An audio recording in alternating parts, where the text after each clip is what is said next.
78 में वाहिद जमा में वाहिद एक चीज को कहते हैं और जमा ज्यादा चीजों को कहते हैं। वाहिद पौधा एक है, अगर इसकी जमा करेंगे तो हो जाएगा पौधे। परिंदा एक है और इसकी जमा करेंगे परिंदे। प्याला वाहिद है और जमा इसकी होगी प्याले। जोड़ा एक वाहिद है और इसकी जमा करेंगे तो जोड़े। डब्बा एक है वाहिद और इसकी जमा करेंगे तो ये डब्बे हो जाएंगे। वाहिद कहते हैं एक चीज को और जमा जो ज्यादा चीजें हो जाती हैं। पौधा वाहिद है, इसकी जमा होगी पौधे।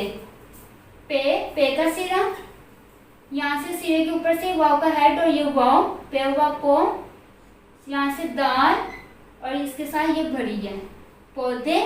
उसके बाद है परिंदा वाहिद है और इसकी जमा परिंदे।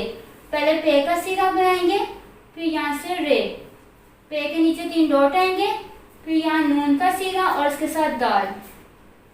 परिंद आगे बढ़िए, परिंदे, दाल बढ़िए दे। प्याला वाहिद है और इसकी जमा होगी प्याले। पे का सिरा सेकंड लाइन से स्टार्ट होगा, थर्ड लाइन पे टच नहीं होगा। फिर उसके बाद ये और इसके साथ अलिफ। पे ये अलिफ और ये लाम के साथ बरिए आएगा प्याले। उसके बाद है जोड़े की वाहिद है और इसकी जमा होगी जोड़े। जीम वाव के हेड को फिल करेंगे, रे और अलिफ की जगह यहाँ पे आएगा भरिए। उसके बाद है डब्बा वाहिद और इसकी जमा डब्बे। डाल बे भरिए बे, डब्बे।